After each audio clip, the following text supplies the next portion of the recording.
Welcome back. It's week 6 of POL450, Research Methods for Political Science. I'm very pleased with the progress, as many of your prospectuses are coming along nicely. This week we're going to concentrate on content analysis and secondary data, how we can use existing data to benefit our research studies. To help us through this week, I've added a video. There's no information directly on this in our reading, so I've added this a few videos that will help you explain the concepts of content analysis and secondary data analysis. Our writing exercise this week is going to utilize secondary data analysis. So there's two important and reliable sources of secondary data: the Rand State Statistics and the Statistical Abstract of the United States, both of which are available in the Annie Gabriel Library. I've included a description of what is included in each dataset below. Your assignment for the week is to review each of these data repositories and select a dataset you think could provide important and relevant secondary data for your study. Discuss what you found and state why it is important to your topic. You should add this source to your annotated bibliography before it is submitted. So there's a quick description of the two, and then we have our grading rubric. So integrate all required components for 15 points, and then 10 points for your college level writing.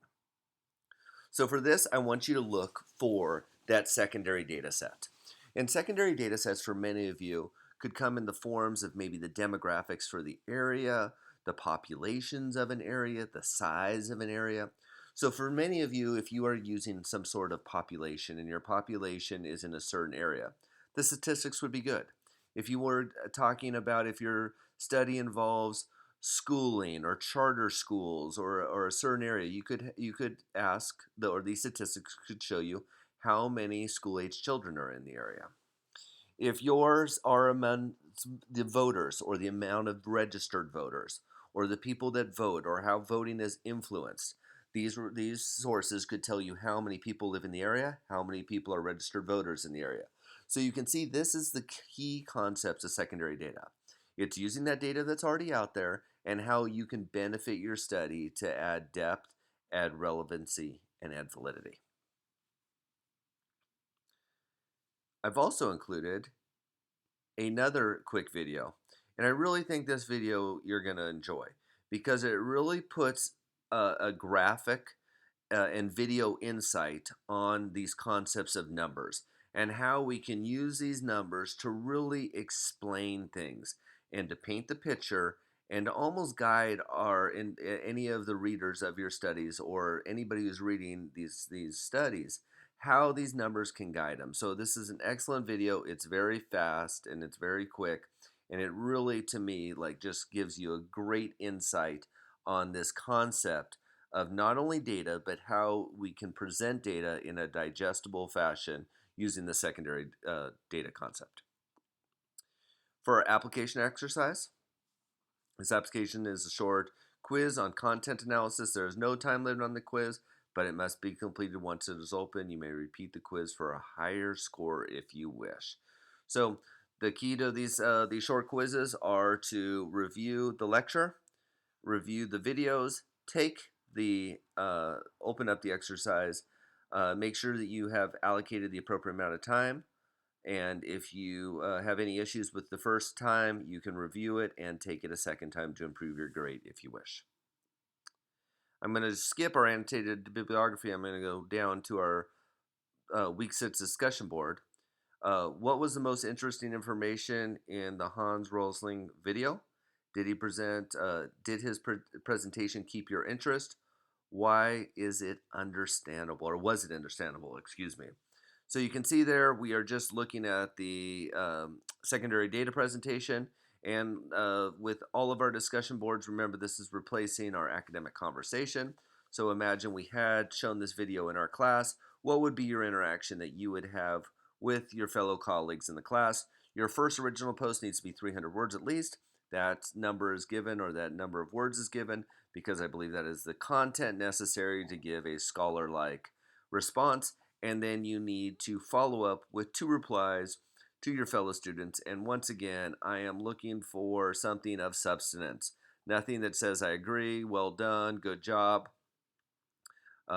This needs to have some sort of content to add to the academic conversation, somewhere between 100 and 150 words, and I'll add that to this description just so that we're on the same page.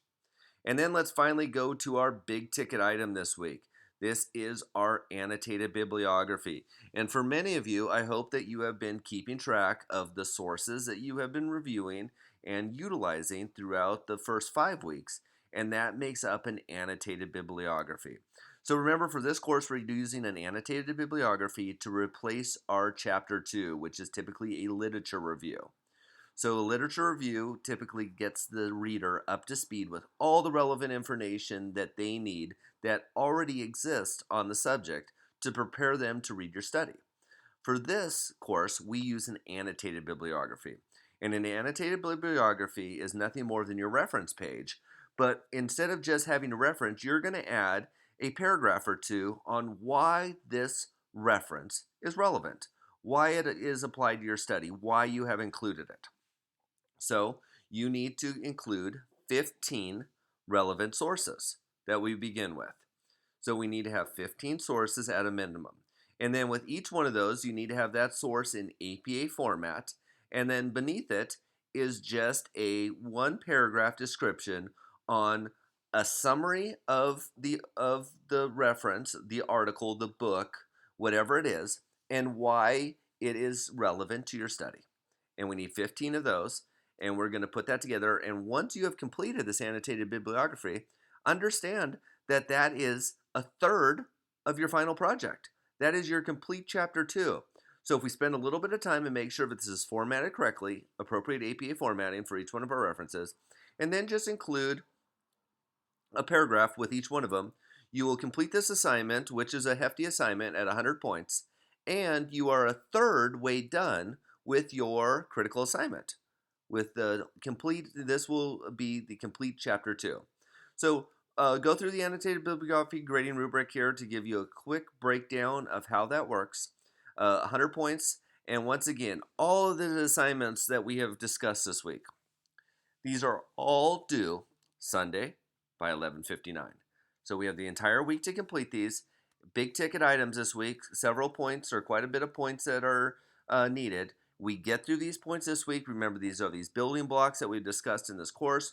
We are that much closer to getting done, and we're that much closer to our annotated or our prospectus coming all together. So once again, if you have any questions, concerns, comments, please reach out to me. If I'm not hearing from you, I assume everything is going well. I'll be thinking about you and keeping you in my thoughts and prayers this week. Let's all have a safe week, and I look forward to reading all of your work. Bye for now.